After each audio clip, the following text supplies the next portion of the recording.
তাই সাধক ভাবা পাগলা কি বললেন, আমরা বাড়িতে বড় মন্দির করে রেখেছি, প্রত্যেক দিন অন্তে ভালো ফল বাজার থেকে ভালো ফুল কিনে আনছি, যখন ঠাকুরের গলায় দিচ্ছি, গোবিন্দের গলায় দিচ্ছি, গুরুর গলায় দিচ্ছি, তখন বলছি গুরু আমার এই উপরকার দোতলার ছাদটা ঢালাই হয়নি, তুমি একটু দেখো। 3 টাকার মালা দিয়ে 3 লক্ষ টাকার ধার চাইছি ঠাকুরকে।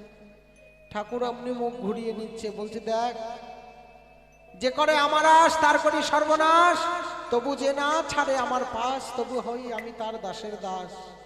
তাই বলেননি গোবিন্দ? তাই কি বলছি, স্বার্থ ছাড়া ভগবানকে ভালোবাসতে হবে। ঠাকুর বলেন আমি থাকি না কোনো মঠে, থাকি না মন্দিরে, থাকি না ভালো প্রসাদে,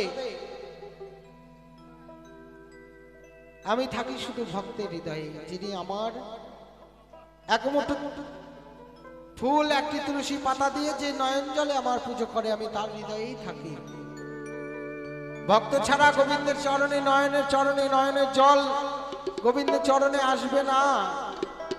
অহংকারে ভগবানকে পাওয়া যায় না।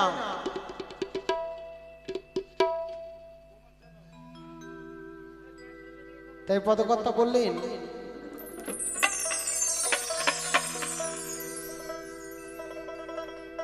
তোমারই জীবনে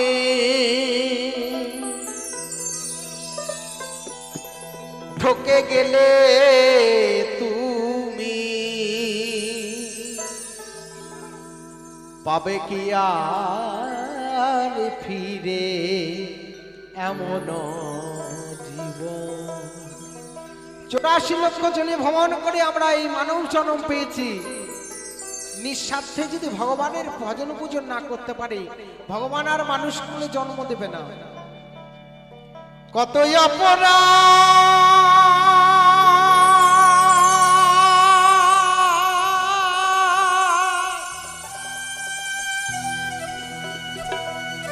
কত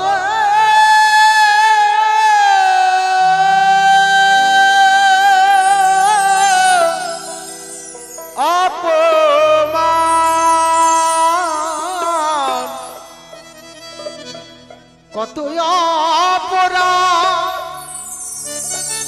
কতই অপমান, হরিবল হরিবল করিতেছ প্রতিদিন ভীষণ ভীষণ,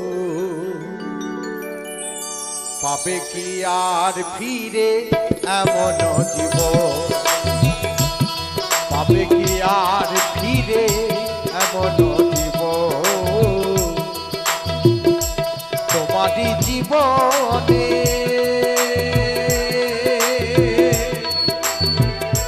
ঠকে গেলে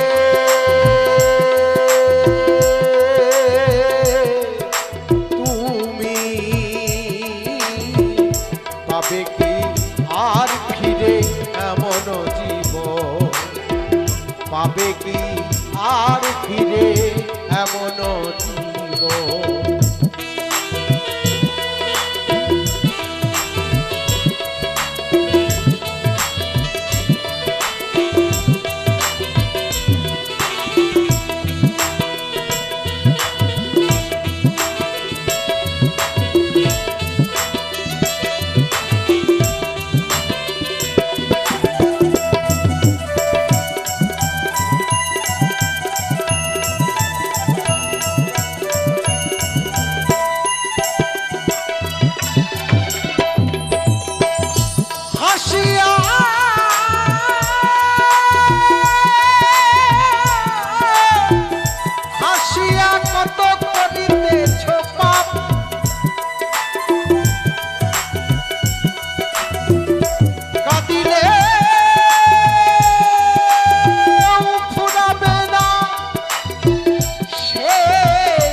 শত কত অভিশাপ, কত জনার প্রাণে ব্যথা দিলে অকারণ।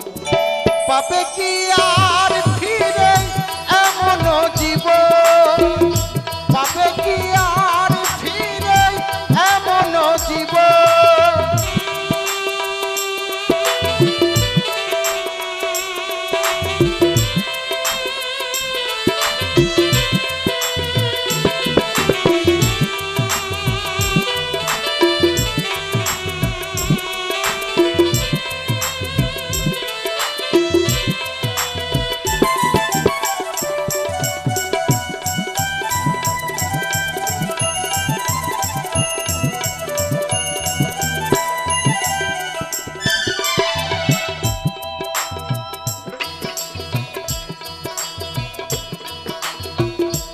ওরে পাগল মন,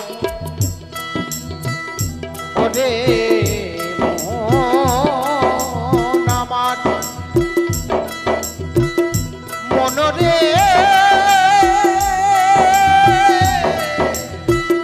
মন আমার।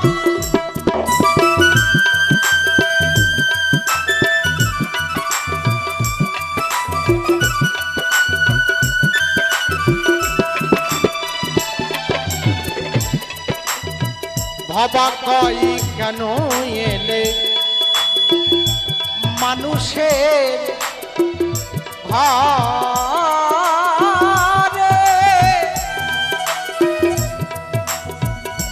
নিশ্চয় ছিল কিছু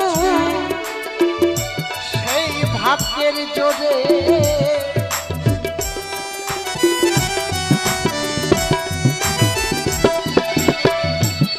ওরে মন আমার, মন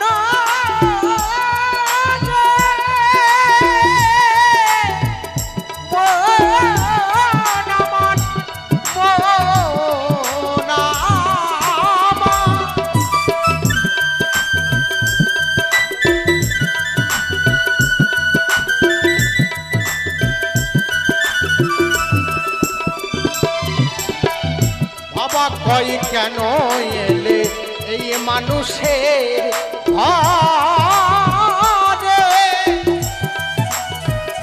নিশ্চয় ছিল কিছু সেই ভাগ্যের জোরে। কেন মনে গেলে তুমি এত ছাড় খারে,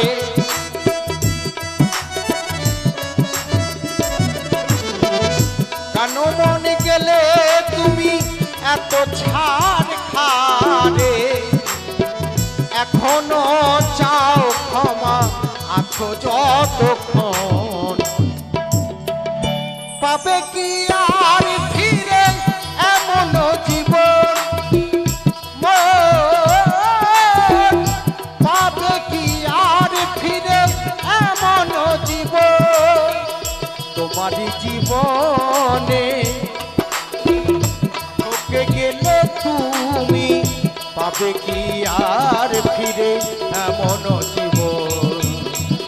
পাবে কি আর ফিরে এমন জীবন। পাবে কি আর